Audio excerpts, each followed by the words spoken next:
I could hear everything, however. I listened as Malik stood up with a pained grunt before being pushed against the wall with another shout. After that came sounds of flesh ripping and blood spurting, followed quickly by Malik's screams. Maybe it was better I wasn't able to see. Erik, enough! Almost instantly after James' command, the sound stopped. The air grew silent as a pair of footsteps slowly made their way to where we were. I just had to be sure he was dead. No use in letting him have a chance to revive. You're getting sloppy, Erik. You've lost your glamour spell. Glamour spell? What did he mean? Why did Erik sound so different? Why was this being hidden from me? It's a spell that makes us look human. I froze. Look human? They didn't look like humans after all? What did they look like? Like demons. Thank God Damien can read minds. Oh God. What did I do? Back. Go back. Okay. As if Matthew knew what Damien was talking about, Matthew spoke up, followed by the sound of a cork popping out of a bottle. Well, not for much longer. Here. There we are. Thank you, Matthew. I could hear the small clinking of a glass being passed, before hearing Erik guzzle down a liquid of some sort. I could feel the air around me gently warm back up, insinuating that everything had been returned to normal. Finally, Damien removed his hands from my eyes, allowing me to see around me once again. The devils, including Eris, had fled. On top of what I assumed was Mouse, his body was a dirty tube that was quickly turning red from blood. I couldn't tell if it was even his body. It seemed lumped together like a pile of parts. The boys, however, had gathered around me, all of them, including Erik, looking like nothing had happened. What? What just... I tried to speak, but everything zipped around in my head at the whole event, and I felt like speaking wasn't possible. Let's just get you home, miss. There's nothing more to see here. I could only nod. What had happened boggled my mind to the point of disbelief. I was second-guessing everything, lost in a sea of what and how and when. As we walked out of the warehouse, I looked to Erik for some form of a sign that I wasn't dreaming. Erik smiled softly at me before looking ahead, trying to look like nothing had happened. It was over. Max was gone and the boys were finally safe. A wave of relief ran through my body at the sight of never having to deal with that group again. But at the same time, a ping of realization hit the back of my mind. The boys were only going to stay until after Malix was defeated. That was our deal. As we approached home, I could feel something heavy weigh down on my heart. It was late, but the boys led me inside and turned on the lights in the lobby. Finally, we can relax. It will be good to have some rest without devils breathing down our necks. I'm just tired. Can I hit the hay early? Go ahead, Sam. I think some sleep would be good for all of us. I looked at Damien, knowing he could read my mind, and frowned. I didn't want him to know my thoughts on the situation. Yeah, bed sounds good.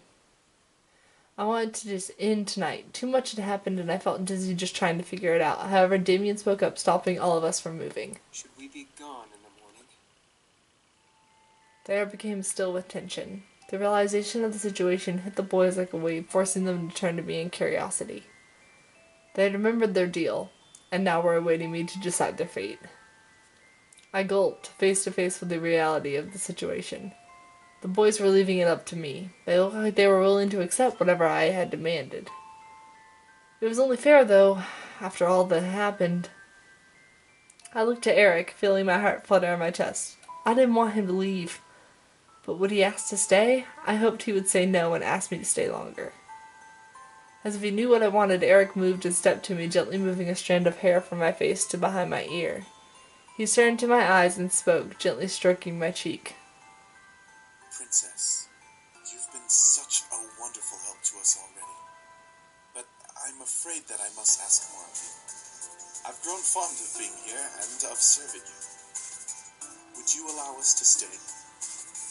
My heart skipped while a large red blush ran across my cheeks. The boys stared at Erik wide-eyed, but didn't dare to speak out.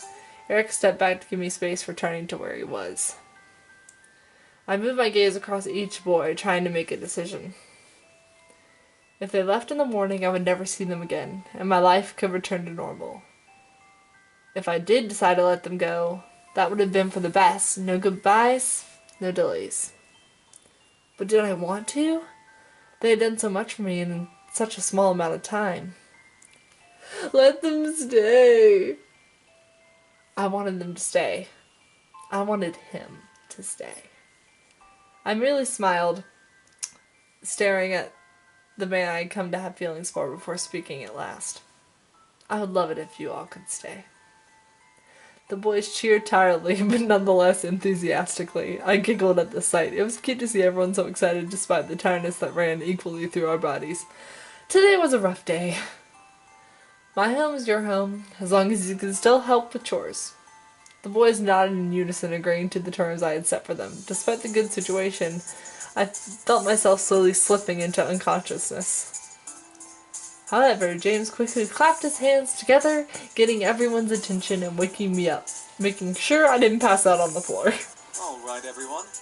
We're all very tired, so let's head to bed, shall we?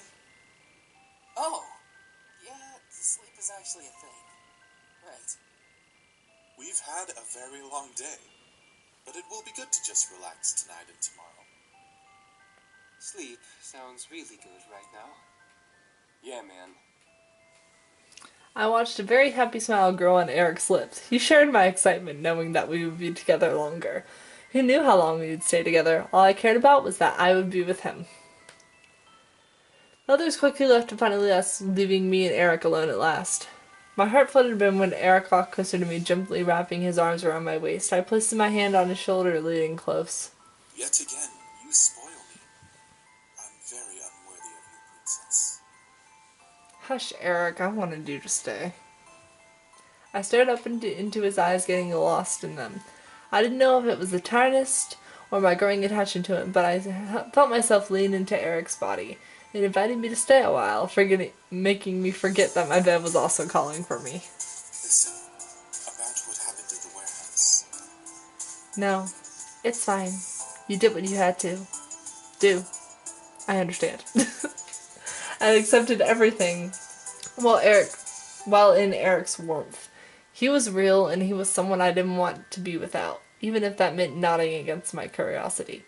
Besides, I was too tired to explore that memory further. Erik nodded before kissing my forehead sweetly. Come, let's get you to bed. I nodded before Erik gently lifted me into his arms like a bride and carried me to my room. I didn't want to leave his arms, leaning my head against Erik's chest. But eventually I was slowly lowered to my bed and covered with my bed covers. I was still in my school clothes, but I was too tired to strip or care. I looked at Erik, fighting a yawn from escaping me as he gently ran a hand over my hair. Have a good night, princess. I'll prepare breakfast for you in the morning. Okay. I nodded with a tired smile before watching him slowly stand and leave my room, closing the door. A wave of happiness washed over me as I laid in bed. I made a good choice. Sure, it'd be hard, but I could tell I would be able to manage it. Help around the house, and being with a man who I was slowly starting to fall for would be worth it. I slowly felt my exhaustion take over. I let sleep consume me as I drifted into darkness in my mind. Everything was peaceful. I was happy. No, no, no. Don't try to trick me again. I know it's not over. I learned from Sam's route. It ain't over, guys. This thing is tricking me. It's not over.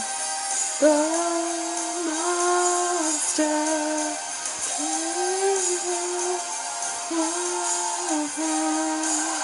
Yeah, see, I knew it wasn't over. You are an interesting creature. Michaela, you did great with Diana's voice. I opened my eyes to see a woman staring down at me with a very sly smirk on her face. I opened my mouth to scream in fright, but a hand quickly covered my mouth. No screaming now. Too early, silly girl. I could only stare up at the woman above me. I still felt weak, not having the strength to move and fight her off. What was going on, and why was she here? Why do the boys like that can't be all that you have going for you. Rage began to consume my core again. This woman, whoever she was making me mad. She must have known as she let another spark grow on her face. Ooh, you're feisty. That could be why. Before I could bite her hand in anger, she removed her hand from my lips, standing up and staring down at me from her place next to my bed. I quickly sat up and glared daggers at the intruder. She was very beautiful, but I felt more anger than amazement. Who the hell are you and why are you in my room? The woman began to laugh, making the rage inside me increase. I wanted to punch her, but I waited for her answer. How silly of me. I forgot that we demons are not well known over in your world. You can call me Diana, little human.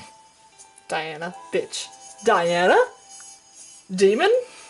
You're a demon? I am, but I'm much more than just an average demon. What do you mean? Silly girl. I'm a succubus.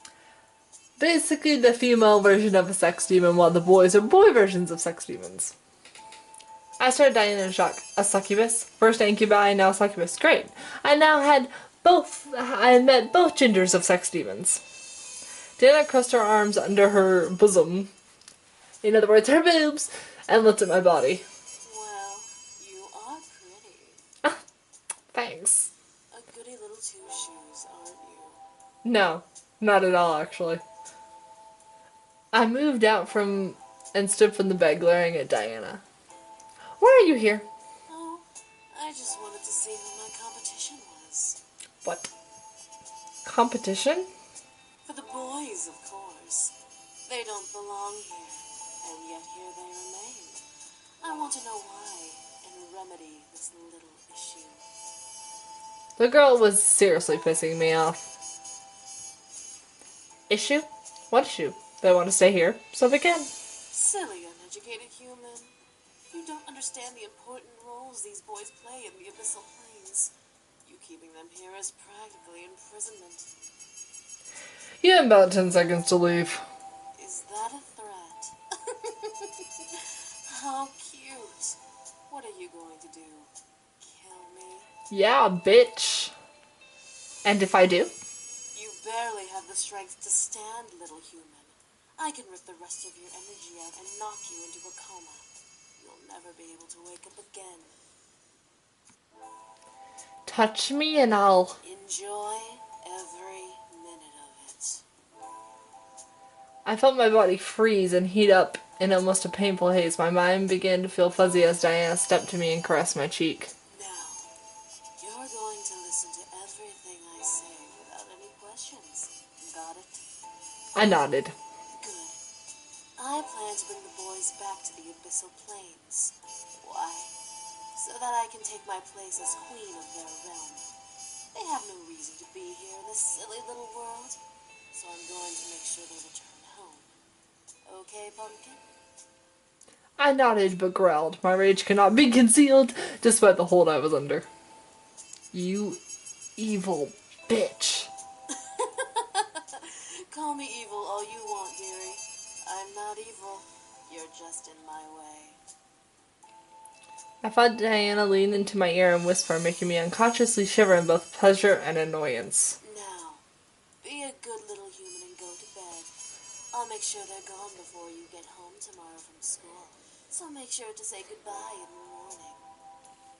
I felt my body move on its own to lay in bed and cover itself with my bed sheets. I glared at Diana the entire way down. Diana left in my futility. I'll get you. Oh, please do. All of a sudden, her voice deepened and became cold and demonic, sending a violent, scared shiver down my spine. Her red eyes practically illuminated the darkness of my room as she glared at me. And I'm sorry to end it here, guys.